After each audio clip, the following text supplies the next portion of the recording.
Usually people complain about in teams, don't do big pull requests, but they don't understand what's the reason, what's the incentive, what's the economic incentive, the driving factors that are pushing people back into bigger pull requests. Procognita, Get Agile Podcast. The hidden cost of async code reviews. Interview with Dragan Stepanovic. Welcome back to Get Agile Podcast. Now we are in Warsaw just before Talkless conference, which hopefully you will find a recording from the conference already on YouTube. With me is Dragan Stepanovic. Welcome to Warsaw. And first of all, my first question, who is Dragan? Good question. So Dragan works as a principal engineer. I'm based in Berlin as well, and I usually help companies and teams evolve their engineering culture. So I'm quite focused on the engineering excellence, so quite a lot of background in XP. And then there are other things that I also got to be very interested in during my career, which is theory of constraints, lean, systems thinking. And these years, I would say I'm trying to connect the dots between these fields, and there's a lot of really interesting overlap, and I'm really enjoying this journey. All right, given the fact that we don't have 8 hours for this conversation, most likely we're gonna stick to this one. And one of the great, the moment I knew that we need to invite you to Warsaw for the conference is when I saw your presentation about people not collaborating during the peer review. So I'm gonna deep dive into this one from the moment, because this is basically, the concept of peer review is something all the companies do, and what you're saying is like don't, right? Yeah, I think this is one of these things that is like nobody ever got fired for buying IBM, in a sense that I would say north of 95% of the companies do it. And I think it's fine doing it, but I'm not sure that they realize, or most or all of them realize the consequences of that and the cost of doing async code reviews. That's the thing that I'm kind of focusing mostly. So this async part is the most important part of the focus of my work, and there seems to be a lot of also misunderstanding around it, about the whole process. I'm not focused on how to make code reviews or pull requests better. I'm focused on how do we improve the way of working so we can sometimes even dissolve this problem, not having to have it at all in the first place. So let's start why this pain. So let's start with this one. Why do you think like a code review, asynchronous code review is a pain? Yeah. So the problem lies in this one word, which is async, which is really interesting. But by design, it means delays. If you weren't working in async manner, then you wouldn't have delays, right? And then delays are really interesting because there are lots of second and third and fourth order effects of delays on the ways that people collaborate in the team, which is a completely different part of the whole story. But the biggest problem is usually when it comes to trying to reduce the size of the pull request, which I think is a good thing to do, very sensible intervention, so to say, because no one wants to review pull requests that took 1 week or more to develop, and they have 500 or 1,000 or even more lines of code. What usually happens is that people just give up and say, okay, let's just stamp it. Looks good. Yes, looks good to me. Let's just deploy it and hope that nothing is going to break in production. Which is often not the case, unfortunately. And then teams realize, okay, we need to, in order to engage people, reviewers, we need to involve them sooner, so they can also have a sense that they're able to contribute to the quality, right? And I think that's a good thing to do. That's, as I said, sensible intervention.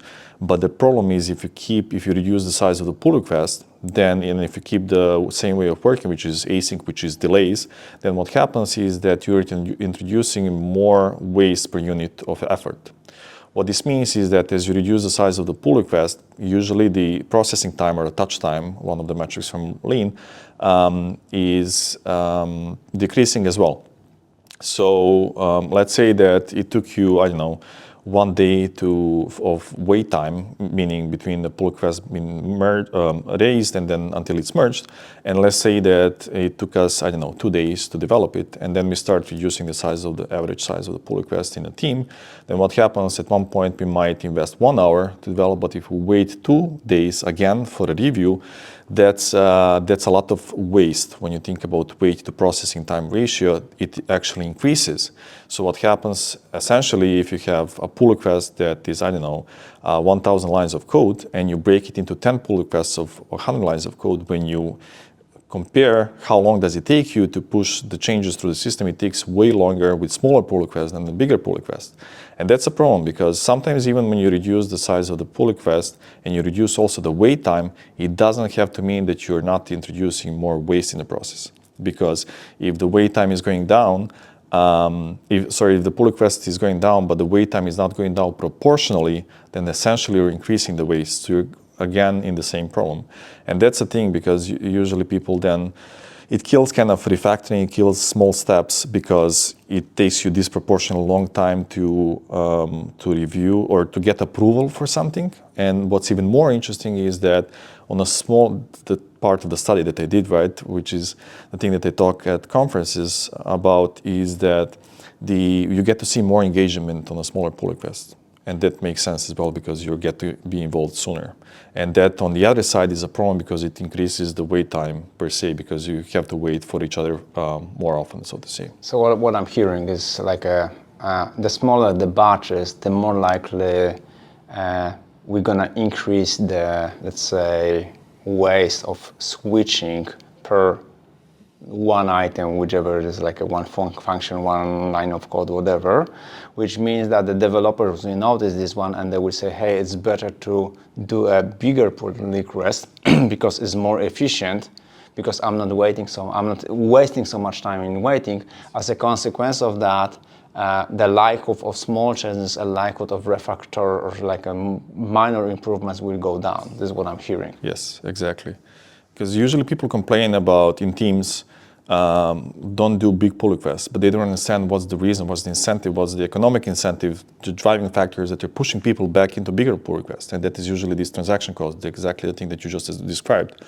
Because I need to wait disproportionately longer time for smaller changes than before. So if that's the case, then I'm going to increase the batch size so I can compensate for these transaction costs. So on like a cautious level, we all know that it's better to have a smaller one, but from the, let's say, speed perspective of like a feeling and being efficient, not waiting for someone else, it's better to work on the bigger one, and then the feeling won with what we know. Yeah.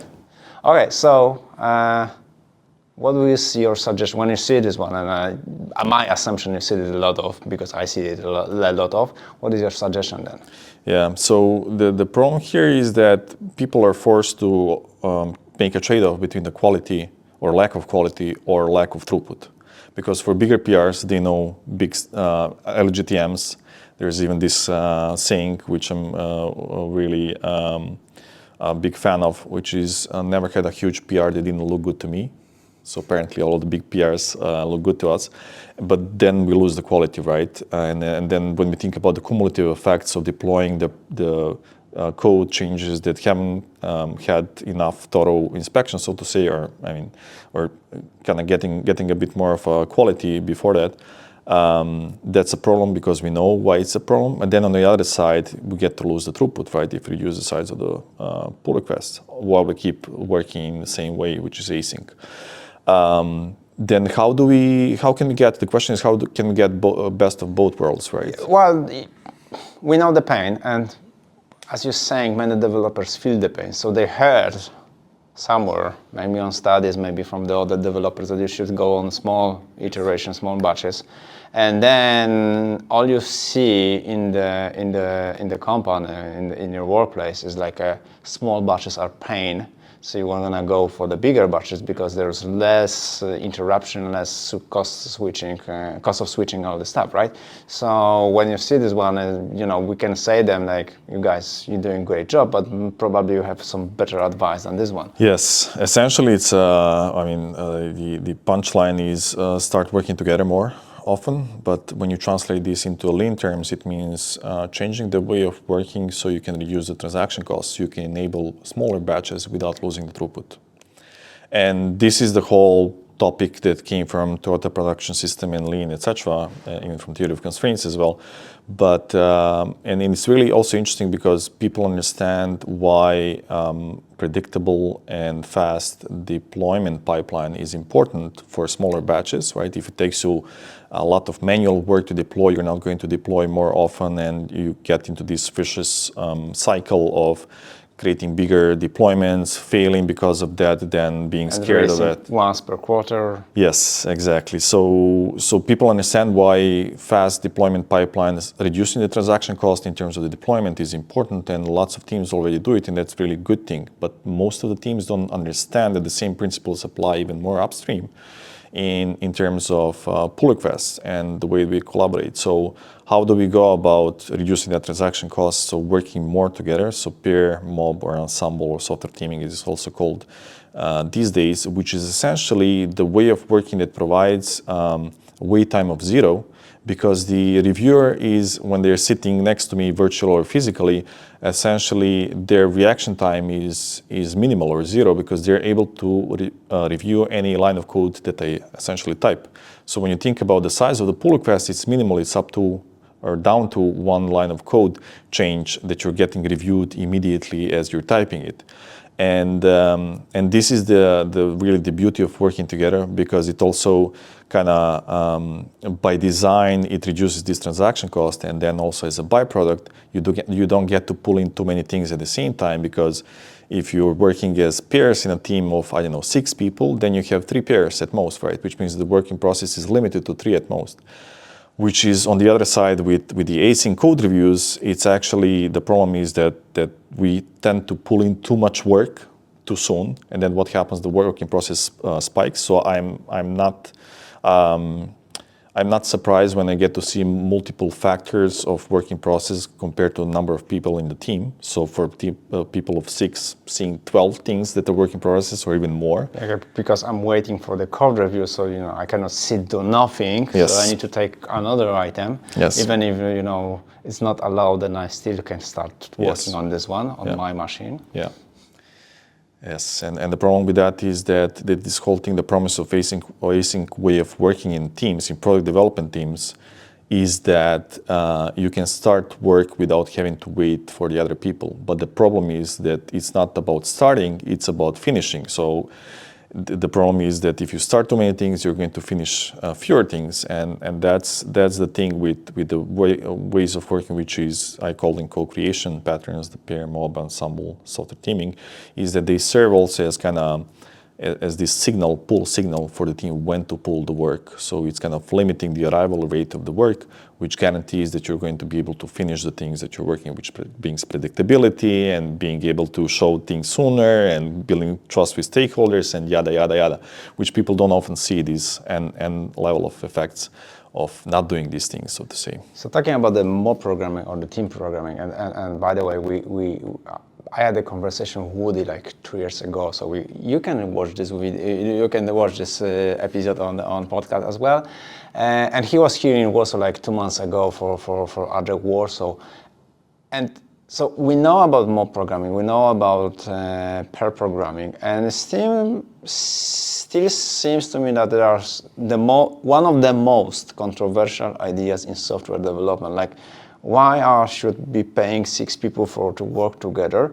And I know all those reasons you just said, but most cases it's still like a marginal for the majority of the software development.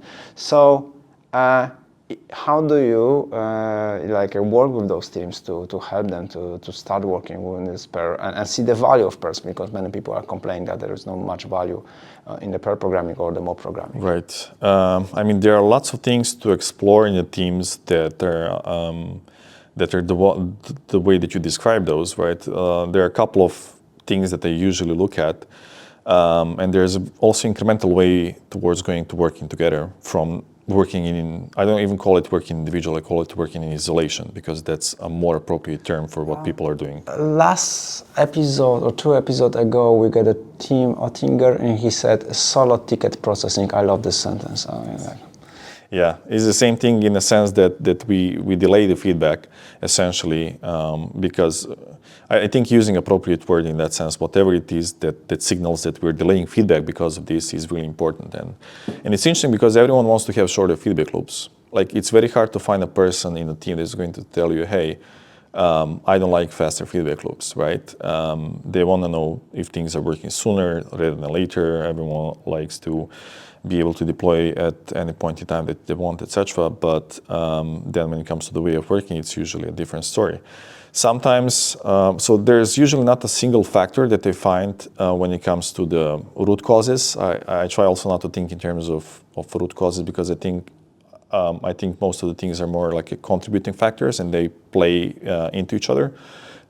Sometimes I take a look at the incentives of a team, in a sense that are the teams incentivized for individual performance, right? And then if that's the case, then it's actually actively hurting collaboration and people. Plus often you have a tool that doesn't allow you to collaborate, like right. a famous tool. Yeah. We're not gonna name this one, but basically, the question is, how do I record my time for pair programming? Yeah.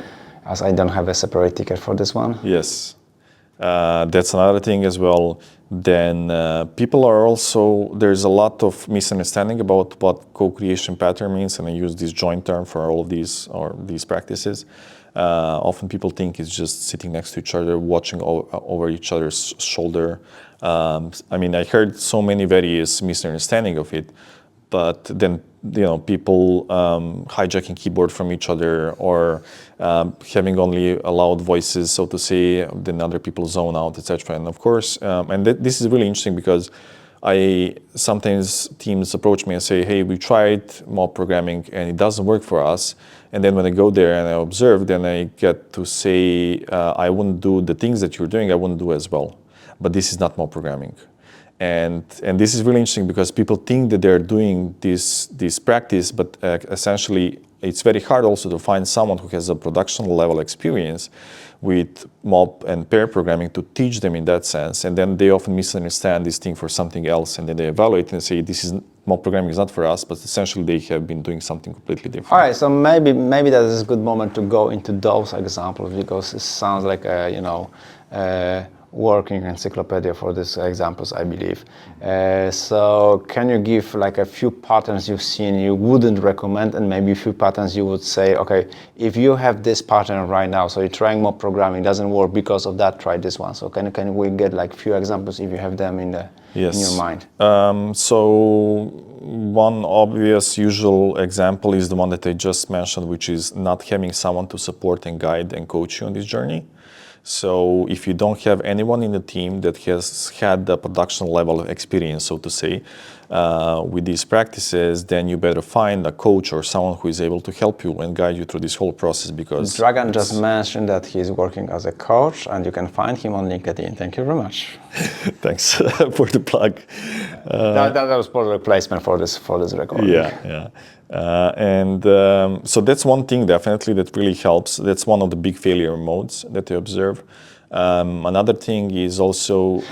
definitely, I'm like a joke aside, but definitely this is one of the things we don't learn in schools. We don't learn on studies. I'm saying that basically the collaboration during school and during studies, that we call it cheating when people would try to collaborate together, right? So this is like one pattern we don't learn when we are supposed to learn, right? Yes, there are lots of roots coming from the education, definitely, and that we translate into work, unfortunately, or for a right reason, I don't know. But then the other thing is also taking time to understand that you're learning a new practice. It's like the same thing with, I don't know, learning whatever, refactoring in small steps, or learning a new technology, etc. So you have to invest time, commit to it, try to do it, create an experiment of a couple of weeks, and really try to do it as it's kind of prescribed in a sense, but as it's advised, right? So you can try to understand what it really means. The problem usually is that people come with, and it's a normal thing as well, but our brain is actually, because of all of the work in isolation, our brain is very much used to finding patterns that are related to the way of working that we had, which is in isolation. It's very hard. It's a paradigm shift completely to switch into finding value in way of working that is completely opposite to that one. So you have to really be on the lookout for these blind spots when it comes to our value system, and finding value in this way of working than compared to isolation. I had this so many times, like I can go faster when I work alone, right? This is like the assumption is like individually you can go faster, but the assumption is like if we work on one item together, then we're wasting a lot of time, because basically I could do myself stuff. Maybe, that's not according to some methodology, but who cares? We'll be more productive. This is what you say, like we're gonna start more items, but yes. We're gonna at least be busy, and then it's gonna look like a productivity in this case. Yes. Unfortunate thing is people don't understand that it doesn't take only one person to deploy something or to release. Usually that's the case. That's also the reason why we have code reviews and pull requests. And it's really important to also look for these other things which are not as visible, but I can do something alone, but what's the cost of this fragmented mental model? The fact that I'm the only one who knows the inner workings of this feature that I just developed.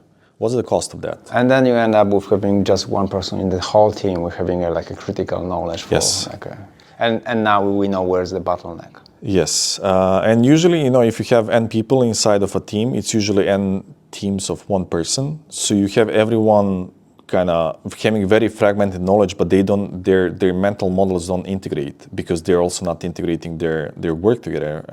We can also tie it to continuous integration, but this way of working together is really important, because it brings consistency of the mental model.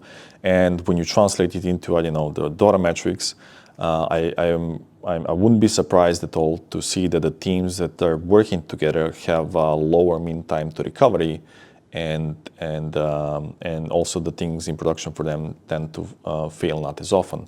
And the reason for that is that more people know the inner workings of this whole thing. So if there's a problem, more people are able to investigate, and they have more ideas of how to resolve it sooner, rather than waiting for one person, which is a really bad bus factor when you think about it, and everyone knows about it in a sense, but we don't think about this domain knowledge and mental model when it comes to fragmentation. And it's usually the moment when you have this kind of bus factor, it's hard to get rid of this bus factor, because that person will be most likely involved in all those PRs in this case, right? Because he knows the system, so he will be involved every single PR in the organization. So let's go back a little for those anti-patterns we mentioned. So things you said, what to avoid. You mentioned that it's hard to learn when you don't know from whom to learn.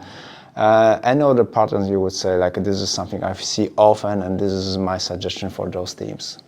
Yes, so besides these two things that I mentioned, not having a coach and not having enough persistence or commitment when it comes to that, I think it's also sometimes people not being able to work together. And this is not a problem per se, but what I get to observe is that sometimes people are not able to work together because the cultures inside of the team are very different.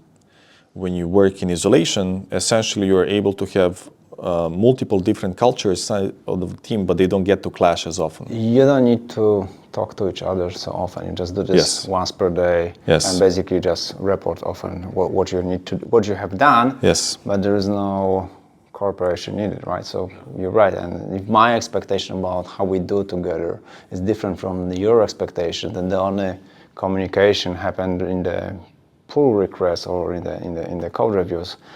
But it's more about on the code level, not on the cooperation level in this case, right? Yeah, it's like a fragmented culture inside of a team. So it's a question, what do you want to optimize, right? And I think most of the teams don't even know what they want to optimize when it comes to engineering culture. Like everyone can fit. And because if you work in isolation, then it doesn't matter. You don't get to experience these friction points. But when you start working together, then it's a different story. Then people start feeling that, suddenly I can contribute to this work, or I can provide my opinion. But then we get to clash in a sense that we see that we're actually having completely different philosophies of work, and that's a deeper kind of dynamics problem inside of the team. Yeah, because your opinion may be different from this expert knowledge and all and whatever. So in this case, do you have a recommendation, or is like a no? Yeah, not easy. Yes. Not easy. Okay. Yeah, not quick fixes definitely, but this is more of like a mid to long term. This is for the managers inside of the team, or anyone who is leading the teams, understanding that you have to have a cohesive idea about what's the culture that you want to have in a team, and then be able to draw a boundary. What fits into our philosophy, what doesn't fit, right?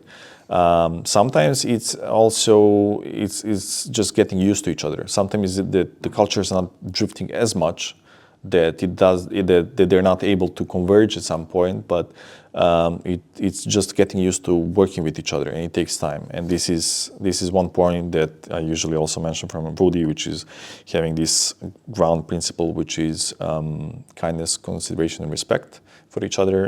And this is really important in order to be able to understand and listen to each other and be able to converge eventually into similar philosophies, so to say. Okay, if I get it correctly, you mentioned something like a engineering culture, and I don't want to leave it like a little, because culture is mostly like a pretty vague or like fluffy stuff. So before we move forward to anything else, can you give like a few examples of like a different, I don't know, elements of this engineering part of the culture? Like if you're looking at the team, like how you can say that this is this kind of culture or this kind of culture? What are any indicator or anything you can use, or anything that you?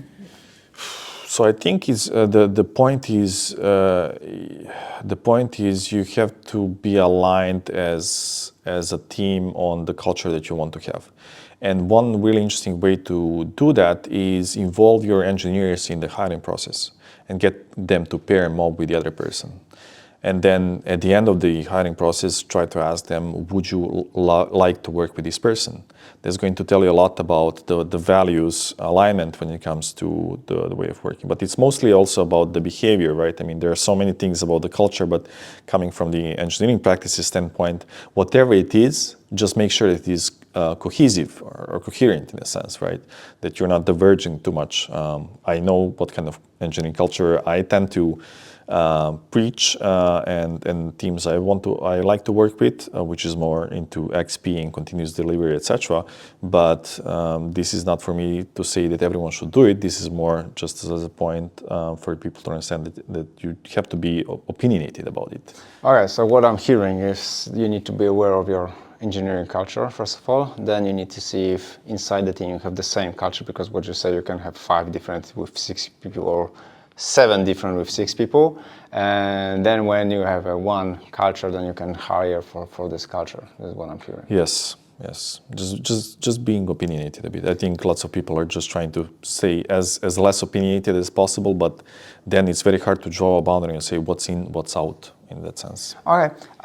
So we focus mostly today on the small programming, pair programming.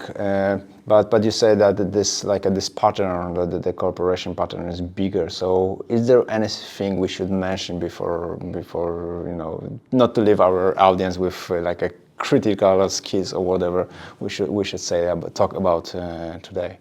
So I'm not sure I understood in the sense of... Yeah, because you mentioned that there is cooperation pattern that is more than just a mob programming and pair programming. So most likely, what my understanding is like we have additional patterns that helps the team to collaborate, and there are some patterns we should avoid in this case. Like we said, okay, asynchronous code reviews is basically a pattern that push you away from collaboration. So any other patterns you would mention, like some of them helps and some of them don't? It's like something people should be aware, the audience should be aware about. When it comes to team working, this is mostly the one that they get to focus on and talk about. I think there's lots of anti-patterns when it comes to incentives that are kind of not aligned with these ideas. The idea of trying to optimize for utilization instead of trying to optimize for flow, right? And how do you go about the incentives side of the team? That the team is usually a single unit. It's not an individual in a sense. So it's placing more emphasis on the team rather than individuals in order to be able to kind of have a cohesive direction, so to say, because otherwise things tend to clash with each other. that's mostly what. Okay. Yeah.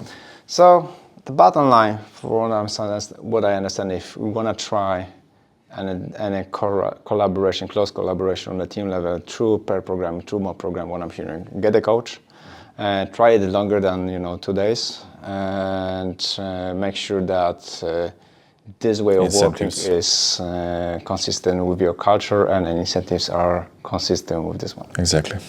All right, and source we should mention at the end, except for your LinkedIn, which will be under the recording as well. Any source, any books, any recording, anything we should mention at the end for people to say where they should go next after watching our recording. Right. So I think there are lots of really useful things to read about on this topic. If you're kind of curious, you also mentioned Woody Zull and Tim Ottinger. They tend to speak and talk a lot about this, and I often recommend them. I think there are a couple of books out there. One of them was written by Woody Zull, and so that's usually also a go-to kind of material, so to say, if you want to learn more about this, but also try it yourself, right? Join some meetups where they get to do this mob mentality show. Shout out to Austin and Chris. They are doing a magnificent job when it comes to promoting these practices in a very healthy way, and Yeah, so just to mention, you can join the mob programming session online from any place you are on the world, so that's pretty cool.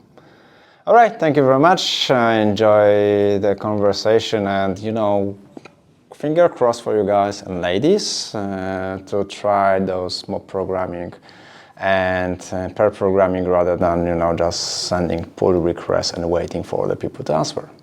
Thank you. Thanks. To learn more, visit procognita.com/getagile.